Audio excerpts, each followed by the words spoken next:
디자이너에게 좀 필요한 역량 세 가지 정도 얘기해 주시나요? 우선 테크놀로지에 대한 이해도가 있어야 돼요. 디자이너가 되기 위해서는 취향을 키워야 됩니다. 취향. 자신의 한계를 굳이 규정을 할 필요가 없는 것 같아요. 이런 디자이너에서 우리가 배워야 할 것들이 있다는 거죠. 저는 관점의 변화, 디자인 프로세스는 누구나 할 수 있다고 생각을 해요. 요즘 또 디자이너님 새로운 취향으로 유튜브를 하고 계시잖아요. 아, 네. 요즘 욕을 좀 많이 드셨나 봐요.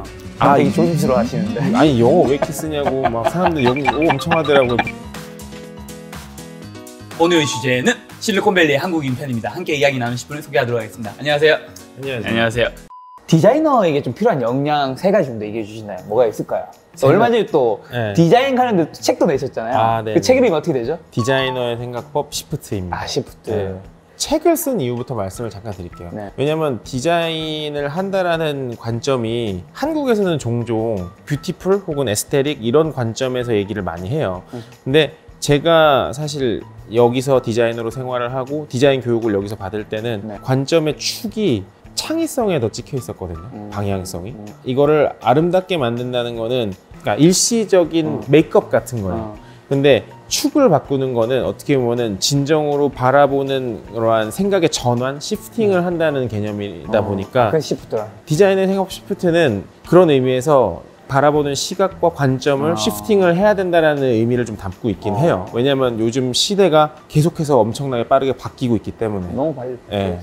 그래서 그 책에 이런 챕터가 있어요. 디자이너가 되기 위해서 좀 그런 알아야 되는 부분들을 몇 가지 제가 적어놓은 부분이 있는데, 디자인을 요즘 시대에 잘하기 위해서는 우선 테크놀로지에 대한 이해도가 있어야 돼요. 첫 번째 테크놀로지. 네, 왜냐? 테크놀로지에 대한 이해가 가장 중요하다기보다는 테크놀로지를 활용해서 우리가 디자인한 것들을 사람들에게 전달을 해야 되기 때문에 우리가 뭘 통해서 전달을 해야 되는지조차 모르면 뭘 전달할 거예요. 그거에 대한 이해도가 있어야지. 전제 조건인 거군요. 그럼요. 네. 중요하다기보다. 그럼요. 예전에는 붓과 펜과 이런 걸 종이에 해서 시각적으로 전달을 했다 치면은 요즘은 그렇게 안 하잖아요. 요즘은 핸드폰, 스마트폰, 웨어러블 아니면 뭐 AR, VR 기계 같은 걸로 전달을 하는 세상으로 바뀌었잖아요. 그렇죠. 근데 아직까지도 나는 정말 이 펜 드로잉을 마스터할 거야. 그래도 되죠. 그런 전달법이 있으니까요. 하지만 메이저 축은 이미 스마트폰이라든지 그런 시장으로 바뀌었기 때문에 그러한 기본적인 시장과 테크놀로지에 대한 이해가 우선적으로 깔려야 된다는 게 두 번째. 디자이너가 되기 위해서는 취향을 키워야 됩니다. 취향. 기본적으로 어떠한 디자인을 한다라는 거는 이러한 기본적으로 이 디자인을 사용하는 사람들에게 더 나은 취향을 대접하는 것일 수도 있거든요. 그래서 더 나은 경험을 대접하는 것일 수도 있고, 그렇기 위해서 취향을 쌓고 취향을 수준을 높이는 것이 되게 중요해요. 그래서 더 많이 보고 더 많이 경험하고 그러는 게 더 중요할 수 있습니다. 세 번째. 그 요즘 시대의 디자이너라면요, 저는 이런 부분도 되게 중요한 것 같아요. 자신의 한계를 굳이 규정을 할 필요가 없는 것 같아요. 왜냐면 전통적으로 나는 예를 들어서 뭐 그래픽 디자이너다 라고 하면은 그래픽 디자인도 되게 넓은 분야고 되게 광활한 분야예요. 근데 굳이 그 안에서도 나는 UX 디자이너고 난 UI 디자이너고 이런 틀을 굳이 나누는 경우들이 종종 있더라고요. 직능적으로야 그 틀을 나눌 수는 있지만 본인이 결국에는 예를 들어서 어떠한 팀을 이끌거나 어떠한 회사 혹은 어떠한 방향성을 이끌려면 총체적으로 바라보는 시각이 필요한데, 난 뭐만 할 거야? 이런 식으로 자기의 시선을 너무 좁히잖아요. 분명 스페셜라이즈를 할 필요는 있지만 너무 스페셜라이즈들을 한 축으로만 할 필요는 없다. 전반적인 부분에 대한 디자인에 대한 이해도와 가능성을 항상 열어두고 접근하는 게 좋다라는 생각을 갖고 있습니다. 테크놀로지와 취향과 좀 어떻게 보면 열린 마음. 네네네. 그렇죠. 얼마 전에 어쨌든 올해 6월쯤에 책 내신 거잖아요. 네네. 그렇죠. 그 책 말고 디자이너를 좀 꿈꾸시는 분들에게 좀 추천하고 싶은 책 하나 있다면? 저는 분명히 이 책이 한국에 번역돼 있는 걸로 알고 있어요. 근데 한국명이 정확하게 디자인의 디자인인가? 일 거예요. 영어로는 디자인인데 케냐하라라고 하는 분이 쓰셨어요. 일본 디자인계의 거성이시죠. 무지라든지 이러한 대표적인 일본의 기업의 브랜드를 담당을 하시고 계신 분인데, 그분의 디자인적인 사상과 접근법 그리고 실제 적용 예시들이 담겨 있는 책이에요. 그래서 디자인 자체에 대한 그런 프로세스 그리고 바라보는 관점에 대한 책이라서 저는 상당히 그 부분에서 이 책을 추천드리고 싶습니다. 본인 책은 어느 정도 추천하고 싶나요? 바로 바로 그 밑에. 네. 사실 제 책은요 되게 네. 트렌디한 책이라고 바라보시고 어렵지 않게 쉽게 읽으면 되는 책이세요. 그냥 오다 가다 뭐 지하철이나 혹은 뭐 시간 남으실 때 자기 전에 뭐 편하게 읽으시면 되는 책이라고 봅니다. 근데 그러고 보면 요즘에 좀 디자이너가 약간 뜨는 것 같아요. 디자이너 네. CEO도 좀 뜨는 것 같고 네. 얼마 전에 배달의 민족도 이제 네네네. 4조 얼마에 매각이 됐잖아요. 네네네. 그 대표님도 김봉진 대표님도 디자이너 출신이시고 네네네. 요즘에 좀 디자이너가 좀 부각받고 있는 것 같으세요? 그거는 어떻게 보면은 필연적인 부분도 있다고 저는 생각을 해요. 왜냐면은 제가 일하고 있는 마이크로소프트만 해도 소프트웨어 as a 서비스라고 해서 소프트웨어 자체가 프로덕이고 서비스인 회사거든요. 궁극적인 저희의 대표 프로덕트들은 실제로 만질 수 없는 무형의 서비스들인 경우가 많아요. 서비스라는 관점에서 봤을 때 가장 중요한 측면은 사실 유저 익스피리언스거든요. 경험을 디자인할 줄 알고 그 경험을 이해한 사람만이 소비자를 만족시킬 수 있는 경험을 제공할 수 있기 때문에 그런 측면에서 디자이너가 어떻게 보면 가장 전문가라는 생각이 들어요. 네. 그렇기 때문에 배달의 민족 같은 경우도 서비스 회사고 어떻게 보면 브랜드 회사잖아요. 브랜딩을 잘 해서 컬처를 만들어낸 회사고 그러한 관점을 디자이너가 잘 이해했기 때문에 김봉진 대표께서 그런 걸 잘 이해했기 때문에 그러한 결과에 도달하시지 않았나 이런 생각이 드네요. 그리고 요즘 같은 어쨌든 이제는 디지털 시대잖아요. 네. 디지털 시대의 디자이너의 역할은 어디까지 보세요? 디자이너의 역할은요, 제 책에도 썼는데요, 점선면이라는 개념이 있어요. 점은 사람일 수도 있고 기술일 수도 있어요. 사람과 사이를 연결을 하거나 기술과 기술을 연결하고 사람과 기술을 연결하는 그 선적인 역할이 디자인이라고 저는 생각을 하거든요. 그리고 이런 선들이 연결되면은 면이 형성이 되잖아요. 어떠한 장이 열리고 그러한 새로운 세상의 장을 챕터를 열 수 있는 그러한 기본적인 역할을 해줄 수 있는 게 디자인의 역할이라고 생각을 합니다. 그러면 이제 일반인들은 사실 이 우리가 다 디자인을 뭐 배울 수 있는 게 아니잖아요. 네네. 근데 이런 디자이너에서 우리가 그래도 배워야 할 것들이 있다면 우리가 뭐 포토샵을 배워야 되고 이런 건 아니잖아요. 아니에요. 그건 아니잖아요, 진짜. 그럼요. 그거 말고 뭔가 그 디자이너님께서 말씀하신 거 책을 보면 우리 일반인들도 디자이너에게 배워야 될 것들이 있는 것 같더라고요. 그게 뭐예요, 도대체? 저는 관점의 변화. 관점. 예를 들어서 이렇게 바라보던 걸 축을 좀만 틀어도 세상이 다르게 보이고 같은 물체더라도 다른 방향에서 보면 다른 앵글에서 보면 다양한 것들이 나올 수 있잖아요. 그런 게 어떻게 보면 디자인의 힘이기도 하고요. 또 다른 저는 부분은 뭐냐면요. 디자인적인 생각법은 디자인 프로세스는 누구나 할 수 있다라고 생각을 해요. 말씀하신 것처럼 포토샵을 배우실 필요 전혀 없습니다. 그렇죠. 디자인 툴 공부 안 하셔도 돼요. 아까 취향의 중요성을 이야기해 주셨잖아요. 네. 사실 한국 사회가 모두가 그런 건 아니지만 취향이 좀 없는 사람들이 좀 많은 것 같아요. 그러니까 취향이 없다 보니까 좀 개성이 없는 경우도 있는데 그런 좀 취향을 좀 어떻게 만들고 어떻게 찾을 수 있는지.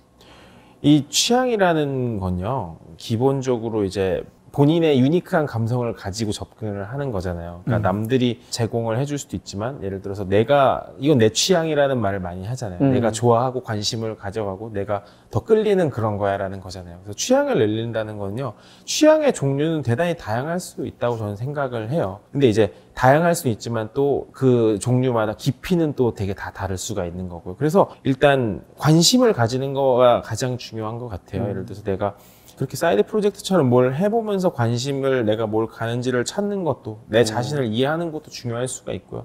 요새 한국에서 책 읽는 그런 모임 같은 거 활성화됐다고 들었어요. 그 이유 중에 하나도 어떻게 보면 자신이 뭘 좋아하고 자신에게 맞는 무언가 혹은 지적인 만족도를 추구하는 그런 경향이 또 결부가 됐다고 저는 생각을 하거든요.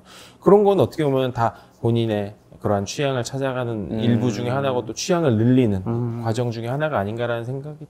그럼 디자이너님의 취향은 뭔가요? 저는 되게 사실 되게 많은 걸 좋아하는 좀 약간 부끄러운 것도 있나 봐요. 네? 아니에요. 요새는 오징어 낚시에 꽂혀가지고. 아, 오징어 낚시. 네, 어디서 해요? 오징어 낚시? 아니, 저기 그 시애틀 다운타운 물가감 낚시대 돈집 막 나와요. 사실 아웃도어 되게 좋아하고요. 저는. 아웃도어. 네, 저는 자연에서 뭘 관찰하는 걸 되게 좋아해요. 그래서 바닷가 가서 돌 주워오는 거 되게 좋아해요. 왜냐면 돌이 가진 돌마다의 물성이 다 달라요. 색깔이 다르고 패턴이 다르고 촉감이 다르고 이런 거를 관찰하는 걸 되게 좋아해요. 그래서 바닷가 가서 돌 모으는 것도 좋아하고요. 그리고 뭐 아웃도어 가서 뭐 산 보고 별 보고 동물 보고 이런 것도 너무 좋아하고. 혼자 하시나요? 아니 와이프랑도 같이 가고 예, 혼자도 가고. 근데 왜냐면 그런 자연에서 오는 영감들을 받는 걸 너무 좋아해서요. 예, 특히 등산 가면요 버섯 같은 것들도 종류가 되게 많거든요. 저 그럼 사진 같은 거 항상 찍어요. 막 그 텍스처가 너무 좋아서요. 그러니까 막 그런 걸 관찰하는 것도 좋고. 네. 디자이너들이 잘하는 건 뭘까요? 보통 일반적인 디자이너가 잘하는 디자이너들이 뭘 좀 잘하는 걸까요? 창의성이 좀 뛰어나다 볼 수 있을까요? 저는 이런 생각이 들어요. 제가 볼 때 이제 한국 디자이너 분 중에 네. 잘하시는 분들이 되게 많이 계신데 그 중에서도 한국에 이제 카카오 현재 CEO 공동대표 하고 계신 조수용 대표를 예를 들 수가 있을 것 같은데 그분 같은 경우는 바로 앞에 이걸 놔주면 사람들이 정말 좋아할 거다라는 걸 아는 천부적인 감이 있어서 이거와 이거를 연결시켜주는 거예요. 그냥 디자이너의 감으로. 그래서 그런 면을 참 잘하시는 그런 분들이 또 계신 것 같고 한마디로 예, 감도 취향도 트레이닝을 계속 하다 보니까 네. 그런 거에 좀 더 빠르게 기민하게 움직이시는 게 있지 않나라는 생각이 드네요. 요즘 또 디자이너님 새로운 취향으로 유튜브를 하고 계시잖아요. 아, 네, 감사합니다. 네. 어떻게 생각하세요? 어떻게 보면 어쨌든 MS에서 네. MS 또 여기는 테크놀로지 회사잖아요. 네네. MS에서 또 디자이너의 팀장으로서 일을 하시는데 네. 유튜브 어떻게 좀 현재 성적은 어떠신 것 같으세요? 자기와의 싸움이죠, 유튜브는 아시다시피. 그리고 저는 글을 쓴 지가 되게 오래 됐어요. 한 6년, 7년 된 것 같은데 정확히 모르겠어요. 그래서 책도 나왔고. 근데 이제 제가 그런 걸 쓰는 이유는 이제 제가 경험한 개인적인 경험과 이런 거에 대한 공유도 있지만 제 자신을 위해서 하는 것도 대단히 있거든요. 제가 처음 글을 쓴 이유는요, 논리적으로 생각하고 표현하는 법을 연습하고 싶었어요. 그래서 시작한 거고요. 마찬가지인 것 같아요. 그러니까 콘텐츠가 킹이다 이런 말 많이 하잖아요. 콘텐츠가 왕인 시대예요. 왜냐면 서비스와 플랫폼은 더 이상 새로운 서비스와 플랫폼이 나오기 좀 어렵습니다. 앞으로는. 왜냐면 이제 승자 독식의 시대로 조금씩 접어들고 있어요. 그쵸. 그래서 큰 대기업들 간의 싸움은 그들만의 리그가 될 거고요. 나머지는 중소 리그로 떨어질 텐데 사실 그런 면에서 따지면 넷플릭스도 중소 리그로 떨어지는 거예요. 그래서 컨텐츠가 인프라스트럭처 단의 작업을 할 수 있는 규모의 회사가 아닌 이상은 무조건 컨텐츠로 가는 게 전 맞다는 생각을 하고 있거든요. 기업이건 사람이건 간에요. 그렇다 보니까 저는 이제 개인적으로 제 디자인적인 도메인을 구축을 유튜브를 통해서 하는 게 또 재밌을 것 같다는 생각이 들었고요. 또 유튜브를 하면서 욕도 많이 먹고 피드백 많이 받다 보니까 네, 이거를 언어로 전달하는 법들 이런 것도 많이 느는 것 같아요. 요즘 욕을 좀 많이 드셨나 봐요. 되게 조심스러워 하시는데. 아니 영어 왜 이렇게 쓰냐고 막 사람들이 욕 엄청 하더라고요. 그렇게 원래 그런 생각 안 하고 했었는데 안 하고 했는데 욕을 먹다 보면 사람이 조심스러워져. 그러니까. 아까 그 미국 처음 왔을 때 움츠러드는 것처럼. 근데 저는 욕을 먹었다기보다는 저는 피드백 받았다고 생각해요. 왜냐면 디자인에서 가장 중요한 것 중에 하나가 피드백을 받고 그거를 적용을 하는 거라서. 근데 이게 참 어려운 게 유튜브가 사실은 방송에서 할 수 없는 말을 자기가 정말 표현하고 싶은 말을 함으로써 떠는 것도 있는 거잖아요. 네네네. 맞아요. 근데 점차 사람들의 의견을 받다 보면 맞아요. 자기가 정말 하고 싶은 얘기를 또 못해. 맞아요. 근데 저는 이렇게 할 거예요. 이제 갓 1000명 넘은 채널이고 시작한 지 3개월도 안 된 채널이니까 이 유튜브를 위해서 제 2의 인격을 만들고 싶진 않거든요. 유튜브 플랫폼은 앞으로 어떻게 될 거라 생각하세요? 유튜브요? 유튜브는 날이 갈수록 더 커질 거고요. 네. 구글을 먹여 살릴 플랫폼으로 진화할 겁니다. 이게 향후 몇 년간은 최소한 지속할 거 생각하시는 거죠? 아니, 앞으로 계속 구글이 지속할 거예요. 넷플릭스 같은 회사는 오리지널 컨텐츠 경합을 계속 뭐 HBO나 애플 TV랑 벌이겠지만 구글의 유튜브를 위협할 만한 플랫폼은 아직 존재하지 않고요. 뭐 다시 나타나기도 쉽지 않겠죠? 네. 그래서 틱톡 정도나 개인 컨텐츠 기반으로 뭐 짧게 재미나게 할 수 있는 게 있을 수는 있을지 모르겠지만 구글의 유튜브는 앞으로 뭐 더 잘 나가면 잘 나갔지 위기가 금방 오진 않을 것 같습니다. 그리고 하나 더 말씀드리면 유튜브 같은 경우는 클라우드 기술과 인공지능 기술의 결정체예요. 그렇죠. 최정점이죠. 네. 모든 사람들의 경험에 근저에 깔려있는 게 인프라스트럭처 기술인데 이 두 가지를 가장 현재 잘 만들고 활용하고 있는 게 바로 유튜브죠. 또 출연한 채널이 이름이 뭔지 알고 계신가요? 김작가 TV. 네네, 김작가 TV. 또 출연하시니까 한번 살짝 봤을 거잖아요. 네네. 디자인적인 감각에서 좀 어떠셨어요? 그냥 전체적인 이제 봤을 때. 그 일러스트 잘 만드셨더라고요. 처음에 등장은. 네, 잘 썸네일? 네, 잘 하셨어요. 네, 워낙 잘 하시니까요. 네네. 구독자도 많이 늘고 계시다고 하시니까. 감사합니다. 결국 디자인은 뭔가요? 디자인이란 짧게 말하면요, 사용자들의 삶을 더 낫게 만들어주는 방향을 제시하는 것입니다. 그리고 사람과 사람, 사람과 기술, 그리고 기술과 기술을 연결해주는 선적인 요소고요. 그리고 제가 살아가는 동안에 디자인이라는 단어의 뜻이 또 바뀔 거라고 저는 생각을 합니다. 현재는 제가 바라보는 측면은 선적인 측면입니다. 디자이너를 꿈꾸는 후배들이 많이 있을 거잖아요. 네네. 후배들한테 마지막으로 하시고 싶은 말씀이 있다면? 디자인이라는 직업군도 대단히 매력이 있는 직업군이라고 생각을 해요. 제가 하고 있어서라기보다는 우리 생활과 대단히 밀접하고 우리가 앞으로 발전해 나가는 방향과 대단히 밀접한 직업이라는 측면에서 그렇게 생각을 하는 거고요. 그리고 여러분들이 앞으로 살아가실 이러한 세상에 조금 더 나은 세상으로 만들기 위해서 또 디자인이 또 공헌을 할 수도 있는 그런 직업이기도 하니까요. 네.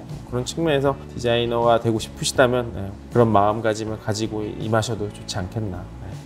이상인 디자이너님과 미국 이제 시애틀 네. 어딘가에서 지금 저희가 촬영한 거의 한 2시간 했는데 제가 항상 이제 김 작가님이 마지막에 클로징 멘트를 해요. 어쨌든 옛날에는 디자이너라고 하면 뭔가를 더 이쁘고 뭔가를 더 웅장하고 뭔가를 더 아름답게 만드는 사람이고 그런 거의 영역인 것 같아요, 디자인이.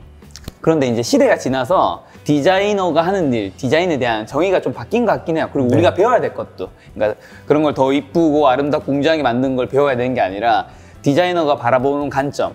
이게 우리가 이 관점이 우리 일반 사람과 좀 다른 거잖아요. 네네. 우리가 이거를 봐야지 우리가 다른 세상을 만들 수 있는 거고 그 다른 세상을 만드는 그 다른 관점이 창의성의 원천이라고 생각하거든요. 그래서 우리가 오늘 뭐 디자이너님과 뭐 2시간 동안 하면서 그 어디에 사실 어떤 거를 더 이쁘게 만들고 아름답게 만들고 이런 얘기는 없었잖아요.